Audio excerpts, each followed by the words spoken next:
ఎన్నికల సీజన్ దగ్గర పడుతుండడంతో కడప జిల్లా రాజకీయ సమీకరణలు వేగంగా మారిపోతున్నాయి. టికెట్ ఆశావహులు తమ లెక్కలు తాము వేసుకుంటూ పార్టీలు మార్చేస్తున్నారు. దాంతో ఎవరు ఎప్పుడు ఏ పార్టీలో ఉంటారో అర్థం కాకుండా తయారవుతోంది. ఆ క్రమంలో తాజాగా టీడీపీ మాజీ మంత్రి ఖలీల్ బాషా వైసీపీ బాట పట్టడం చర్చనీయాంశంగా మారింది. ఎన్నికలు దగ్గర పడుతున్న తరుణంలో వైసీపీ సైతం కౌంటర్ అటాక్ మొదలెట్టింది. జిల్లాలో టీడీపీ టికెట్తో గెలిచిన ఏకైక ఎమ్మెల్యే మేడా మల్లికార్జున రెడ్డి వైసీపీ పంచకు చేరారు. తాజాగా సీనియర్ టీడీపీ నేత మాజీ మంత్రి ఖలీల్ బాషా వైసీపీలో చేరడం జిల్లాలో ముస్లిం మైనారిటీ వర్గాల పరంగా ఆ పార్టీకి ప్లస్ అవుతుందన్న అభిప్రాయం వ్యక్తమవుతోంది.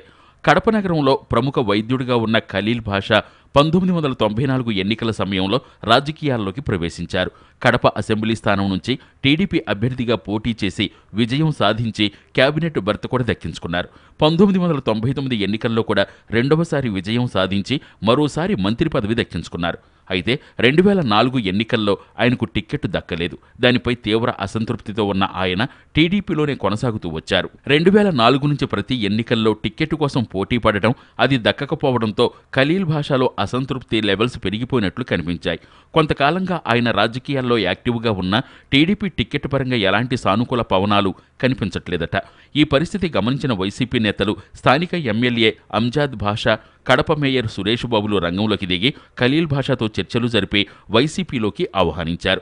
ఏదేమైనా అధికార ప్రతిపక్షాల్లో జరుగుతున్న వలసల రాజకీయంతో కడప జిల్లా రాజకీయం